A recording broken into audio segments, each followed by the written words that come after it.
आज वेल्थ के इस फॉर्मूले के बारे में हम डिस्कस करने जा रहे हैं जिसके बारे में हमने अपने लास्ट वीडियो में बताया था। आज हम समझेंगे कि वेल्थ के इस फॉर्मूले में वैल्यूज क्या रखेंगे, यहाँ मल्टीप्लिकेशन का साइन क्यों है, टाइम फैक्टर अलग से नीचे क्यों लिखा हुआ है। अगर आपको इस बेसिक फार्मूले के बारे में नहीं पता है तो मेरी सीरीज का पिछला वीडियो भी प्लीज जरूर देखिए। इस वीडियो को एंड तक जरूर देखें क्योंकि मैं कुछ एग्जांपल्स के साथ इसको बहुत ही सरल भाषा में आपको समझाने वाला हूँ। हेलो माय क्यूरियस फ्रेंड, मेरे जिज्ञासु दोस्त, कैसे हो आप? अगर आपको मेरी इस वीडियो से थोड़ा भी बेनिफिट होता है तो प्लीज मेरी वीडियो को लाइक कीजिएगा और सब्सक्राइब कीजिएगा। आइए सबसे पहले समझते हैं आपकी सैलरी वाला पार्ट कि फॉर एग्जांपल आपकी जो ग्रॉस सैलरी है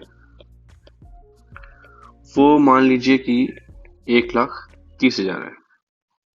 आपकी ग्रॉस सैलरी में से आपकी जो नेट टेक होम सैलरी हुई, राइट, वो कुछ 1,00,000 रुपए हो गई। तो अब आप इस 1,30,000 में से कुछ कर सकते हैं? नहीं, आप इस 1,00,000 रुपए से ही कुछ कर पाएंगे, राइट। तो हम अपने वेल्थ के फॉर्मूले में हमेशा इसलिए net take home salary use करते हैं। अब हम इस पे आगे आते हैं सेविंग्स पर, जो कि हमारा सेकंड पार्ट है कि सेविंग्स परसेंटेज को कैसे ये आया है यहाँ पर फॉर्मूले में।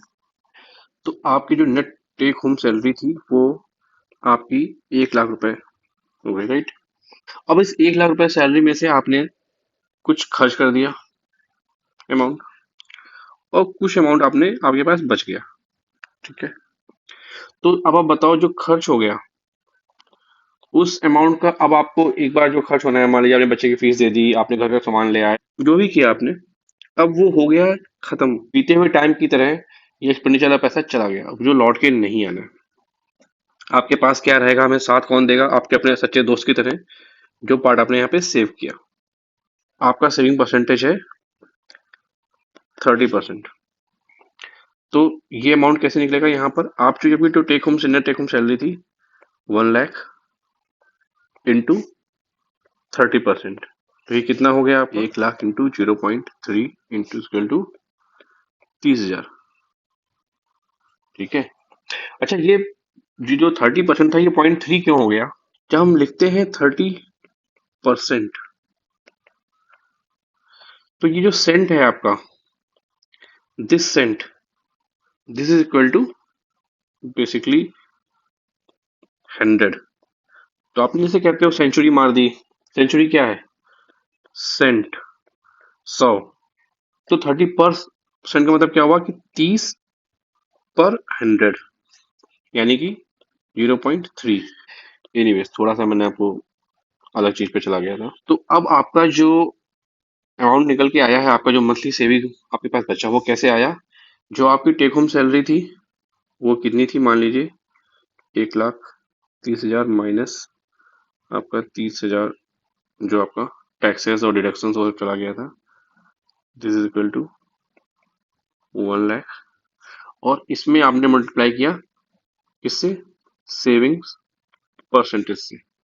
तो ये आपका हो गया 1,00,000 इंटू 30%, यानी कि 30,000।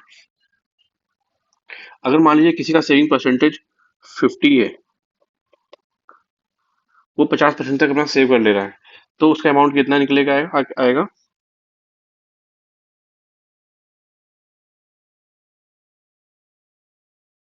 यानी कि 50,000। यहाँ तक क्लियर है आपको?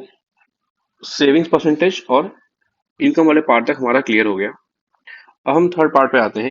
तो हम मान लेते हैं कि आपके ओवरऑल जो ईयर की जो सैलरी है, क्यूमुलेटिव सैलरी है, वो मान लीजिए 10,00,000 है, और टोटल आपका जो सेविंग परसेंटेज था वो मान लीजिए 50% पे आप कर रहे थे सेविंग परसेंटेज, तो आपके पास नेट कितना हो गया? 5,00,000। तो अब आपके पास जो एनुअल रुपीज आपके पास अमाउंट 5,00,000 आया, ये मान लीजिए आपने एनुअल 10% इंटरेस्ट पे आपको अपने रिटर्न पे आपने इन्वेस्ट कर दिया, तो आपके पास 1 साल के बाद कितने पैसा हो जाएगा? 5,50,000। ये आपके पास जो आया, ये है आपका टोटल अमाउंट इस ईयर एंड में।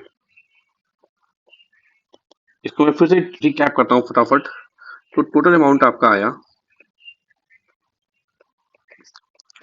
10 लाख, इसको आपने 50% सेविंग की और 10% आपको आपने इन्वेस्ट किया, तो ये कितना हो गया आपका 5,50,000 ईयर एंड में टोटल अमाउंट आपके पास। अब जो आपका ये इन्वेस्टमेंट वाला पार्ट है, जिसको हमने अभी 10% ले लिया है, इसको थोड़ा सा और अच्छे से समझते हैं कि ये कहाँ से क्या होता है। देखिए, ये जो इन्वेस्टमेंट वाला पार्ट है, इसको फॉर्मूले में जब रखेंगे तो उसकी value 1 plus return premium minus discount rate.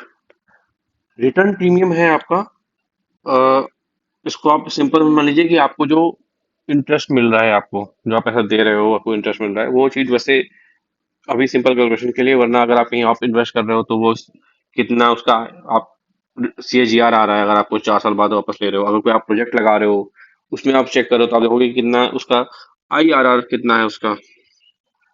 वैसे डिस्काउंट रेट में भी इसका डिस्काउंट रेट होता है कि आपका पैसा रिस्क फ्री प्रीमियम पे आप कहीं और इन्वेस्ट करते हो तो उसकी वैल्यू पे, उसकी प्रेजेंट वैल्यू निकालने के लिए कितने रेट से आप डिस्काउंट करोगे। सिंपल आप इसको इन्फ्लेशन के बराबर रख सकते हो आप, यानी कि आप इसको ऐसे समझ लो सिंपल लैंग्वेज में कि इन्वेस्टमेंट का फॉर्मूला जो होगा वो होगा 1 प्लस आपको कितना परसेंट इंटरेस्ट मिल रहा है माइनस कितना परसेंट इन्फ्लेशन है। एग्जांपल लीजिए कि आपने कहीं पैसा जहाँ पे आपने इन्वेस्ट किया है वहां पे आपको 10% आपको इंटरेस्ट दे रही है, तो क्या होगा 1 प्लस 10% माइनस इन्फ्लेशन कितना चल रहा है 5%, नेट कितना हुआ 1 प्लस 5% यानी कि 1.05। ये 5% 1.05 कैसे हुआ ये मैंने अभी समझा चुका हूँ वीडियो के स्टार्टिंग में। अब आप इसको अब ऐसे सोचिए, मान लीजिए कि आपका पैसा जो आज है 10 लाख रुपए, फिर मान लीजिए अपने पास वो कैश में रखते हो, आप कहते हो मैं कहीं इन्वेस्ट नहीं कर रहा, मैं कहीं कुछ नहीं रहा, ये में रखा हुआ हूँ, तो आपको इंटरेस्ट कितना मिलेगा 0। और मान लीजिए कि सोसाइटी में महंगाई नहीं है, इन्फ्लेशन नहीं है, सब कुछ कांस्टेंट चल रहा है, जो चीज आज जितने की मिल रही है कल भी उतने की ही मिलेगी।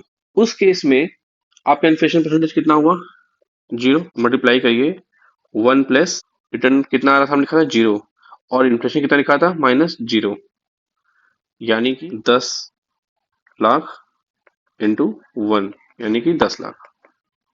आपको फॉर्मूला क्लियर हुआ। एग्जाम्पल और ले लें कि आपके पास आपने जो कैश है वो अपने पास रखा रहा, आपने कहीं इन्वेस्ट नहीं किया तो आपको कोई रिटर्न कुछ नहीं मिल रहा, पर जो इन्फ्लेशन है सोसाइटी में वो 5% नॉर्मल चल रहा है।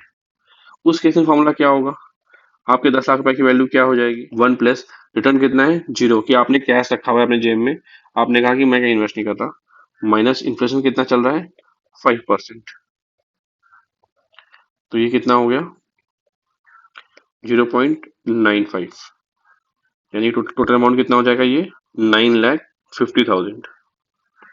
कि अगर आप आज के आपके पास 10 लाख रुपए हैं जो कि आप कहीं इन्वेस्ट नहीं कर रहे हो, अपने पास जेब में कैश रखे हुए हो, और इन्फ्लेशन सोसाइटी में अगर 5% चल रहा है, तो आपके पास 1 साल बाद पैसा कितना हो जाएगा, उस पैसे की वैल्यू क्या होगी 9,50,000 आज के हिसाब से। तो आपका सिंपल सा इक्वेशन जो मैंने आपको बताया था सबसे पहले, वो क्या हो गया कि वेल्थ इक्वल टू आपकी जो इनकम है, जो नेट टेक होम सैलरी है, into savings percentage into investment. अब इस फॉर्मूले में कहाँ पे क्या वैल्यू रखेंगे ये मैंने आपको बता दिया, राइट। तो ये तो हो गया आपका सिंपल सी इक्वेशन। अब इसको थोड़ा सा कॉम्प्लिकेट करते हैं, ज्यादा नहीं करेंगे इस वीडियो में। कैसे, अब हम लाते हैं इसमें फोर्थ फैक्टर टाइम का, जो कि हमने नीचे लिखा था, जो कभी तक यूज करके नहीं लाए थे। Wealth at time t equal to income of t-1 into saving percentage into investment. t-1 time पे आपकी जो इनकम थी उसकी में जो सेविंग परसेंटेज लगाया उससे जो इन्वेस्टमेंट हुआ वो आपके t टाइम पे वेल्थ हुई। पर जो t-1 टाइम था आपका ये वाला, क्या इस टाइम पे केवल इनकम आ रही थी, इनकम के अलावा आपके पास कुछ नहीं था? कुछ तो होगा, आपने अपने ससुराल से कुछ तो मगर ले लिया होगा। मान के चलते हैं कि आपके पास उस समय पे WT-1 पैसा सेविंग हो रखी थी।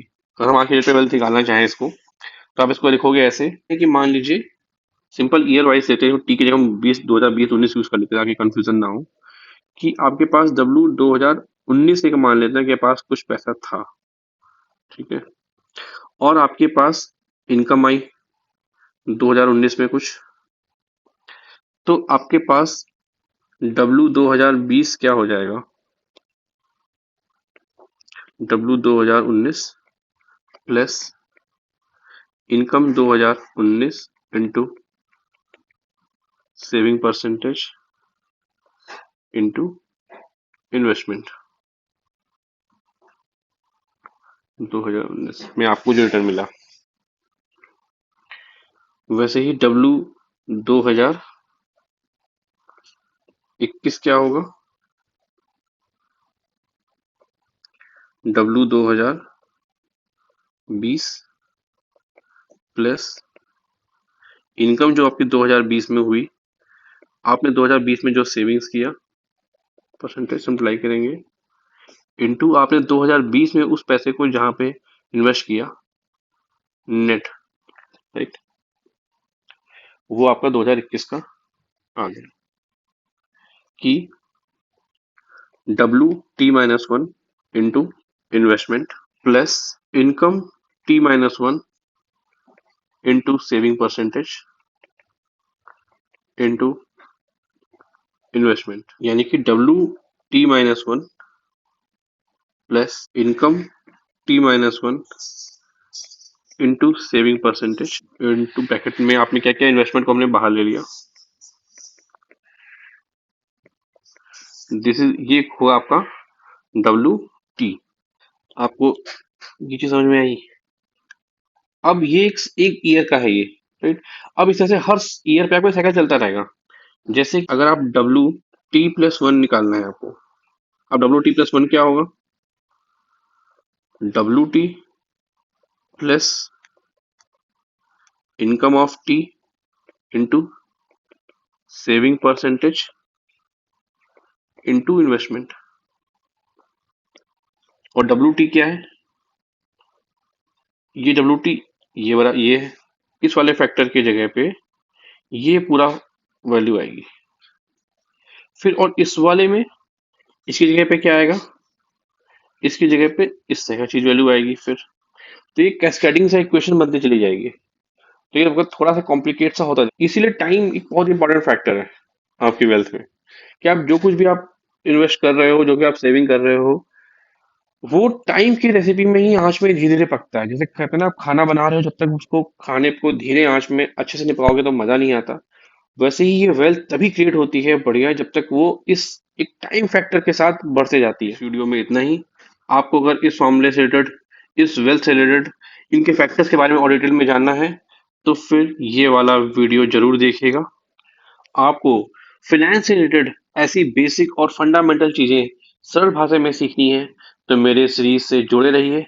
मुझे मोटिवेट करने के लिए मेरे चैनल को प्लीज सब्सक्राइब कीजिए, बेल आइकन भी दबाइए और वीडियो को लाइक कीजिए और अपने फैमिली मेंबर्स और ऑफिस वालों के साथ शेयर कीजिए। याद रखिए, जानकारी से ही तरक्की होगी, इसलिए हेल्दी रहिए और वेल्दी रहिए। जल्दी मिलते हैं नेक्स्ट वीडियो के साथ, तब तक के लिए बाय बाय।